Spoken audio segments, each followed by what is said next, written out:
This is Derrick N, Ashong, aka DNA. I am the founder and CEO of Amp.it, and you are watching Tech Talk.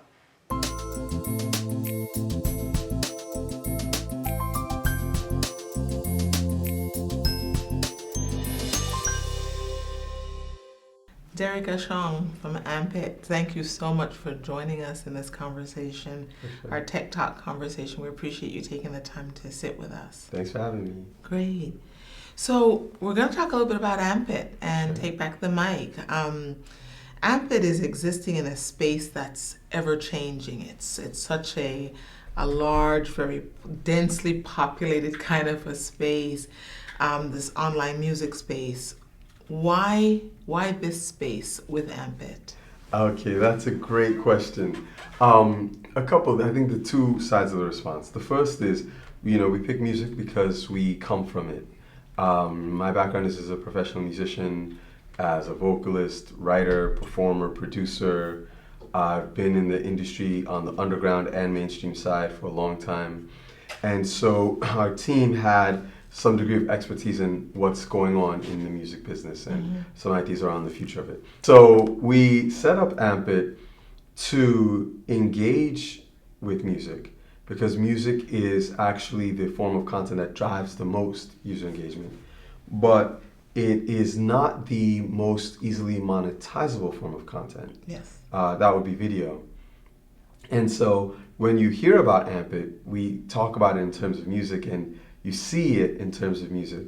But when we launched our beta in February, we launched with integrations for audio and for video from the beginning. And what Amp.it will ultimately be is a platform that really solves the problem of promotion in this crowded digital world by recognizing and rewarding fans for discovering and sharing amazing new content.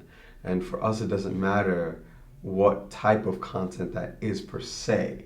So without saying too much, I would say that, we do music, but the capabilities of the platform as it stands are much more. And the capabilities for where it's going are going to be very interesting. So the platform services both the artist as well as the fan. Yes. Can you talk a bit about how so, and how do you go about engaging both? Because you're talking about two very different base. Yeah, that's another great question. So basically, most of the platforms that are out there right now are focused on what they can do for pretty much for the artist. I mean, they serve the consumer for sure, but only insofar as delivering them content that they hope that they'll like. So if you log on to Pandora or Spotify, you can get recommendations, you can hear something cool, etc.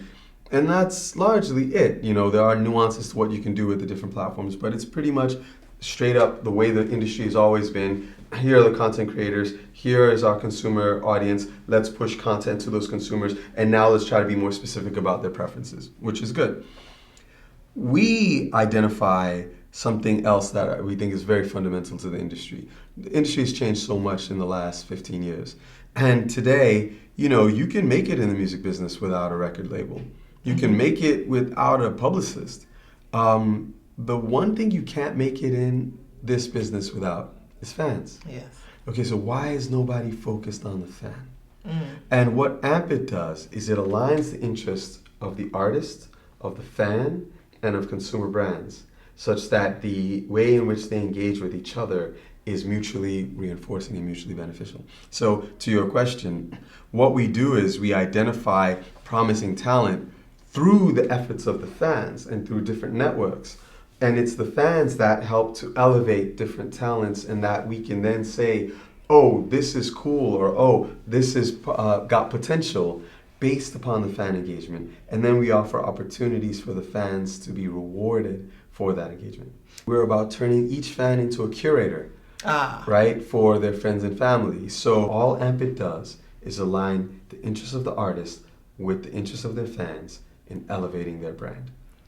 So that's what the differentiator is, that Amp.it not only allows the fan to curate, but really then the fan in curating it, they're able to use other social media streams and things like that to additionally amp that particular Well, artist? that's exactly what Amp.it does. Like literally, if you click the Amp button, it sends a notification right now to Facebook and Twitter. Okay. So the whole idea is, oh, you like it, you click that button, boom, your people on your timeline see it, and then they can come back in and discover it as well. Wonderful. And what happens is also because you get points for consuming the content, the more and more you listen, the more points you get. There are some nuances to that as well. However, anyone who's following you in Amp.it can see anything you're listening to. So it really gives what your average person would define as an independent artist, just to be able to rest on the laurels of their work, producing quality content.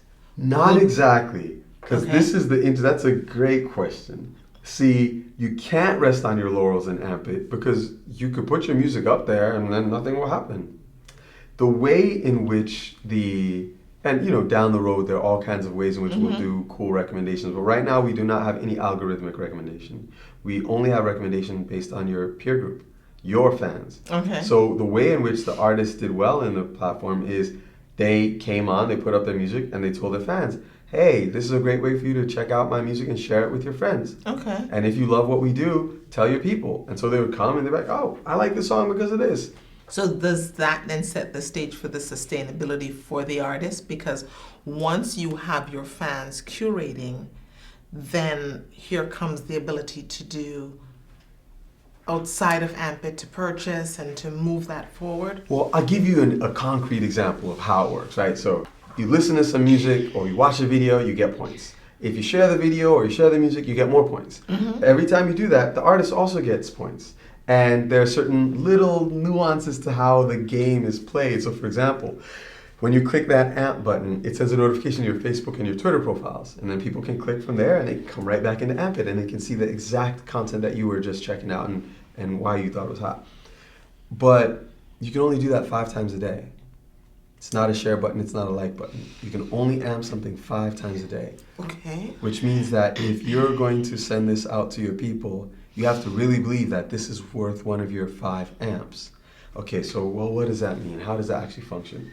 We created something called Take Back the Mic, the World Cup of Hip Hop, which is a content platform. It's a digital series that basically searched for the hottest, most promising young talents in 3 countries, Colombia, Jamaica, and Brazil, specifically in Medellin, Kingston, and Rio. And we didn't pick any artists.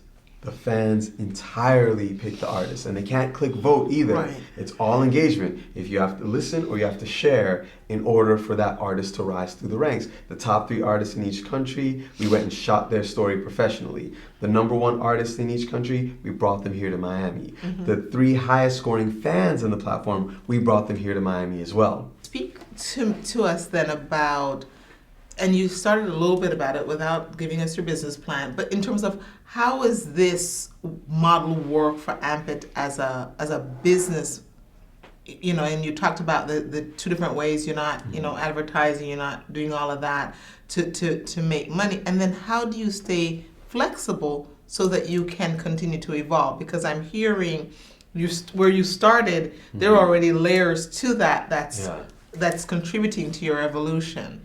Okay, so the revenue model is relatively simple. We not only built the platform, but we also built the content property. Part of that is because we know that as far as advertising goes online, video is by far the most dominant value generator. So because we're tech platform and original content, we monetize both. Yes. Right? So this fall, we actually will have our first client that will be using our API, which is basically like a software as a service. Our API will exist on other people's platforms and enable this kind of functionality outside of the Amp.it ecosystem. That's one piece. And then the other is actual traditional sponsorship from companies that want to be front and center with the kind of audience that we're generating. We had something like 20 million media impressions with the first season of Take Back the Mic, and it was a test season. It wasn't a full season. Once again, no publicists, strictly word of mouth around the world. So we are already in talks with some significant brands. They had some sponsors the first season, but we have what look to be some much bigger ones for the second season, which we expected, and we're really excited about and working to close those. Then the third area is actually traditional CPMs, advertising. So Amp.it, as it evolves, and when you see season 2 of Take Back the Mic, Amp.it will look somewhat different, and you'll be able to. I don't want to give it away, but like I said, it's much more than music, Oh, and so excited. we'll be making money as any digital network would from the content that is being advertised against. So those are the 3 initial revenue streams. And the technology is technology that you created. It's not, okay. Oh yeah, we built it. We have 4 full-time developers. As I mentioned, our CTO is a PhD computer scientist, formerly from Google. He was the lead of the team that built the influencer program for LinkedIn. So when we were looking at, okay, we want to build something, and we wanted to target key influencers in those fans that make these artists rise. Right. We needed to find somebody who had expertise in working with systems of that nature, and we found the right guy. What's your next? What's the vision for Amp.it, and as you're heading? You talked a little bit about the multi-platform with which it exists. And again, without spilling your secrets, what are some of the next for Amp.it? We're developing our API, which will enable a lot of the Amp.it functionality to exist outside of our ecosystem. It'll work for other platforms, and we're going to be deploying that. We have a major deployment that's going to happen in September. We try to learn from our failures and from our struggles, but we also try to cherish our victories. And we've had a number of victories recently, and we're going to use them to amplify and accelerate everything that we do. We're really excited about the work that you have done, and it is definitely a very different approach to what's known. So glad you learned to not color in the lines. Because wherever everyone else is headed, you went to look for another direction in another way, and you created.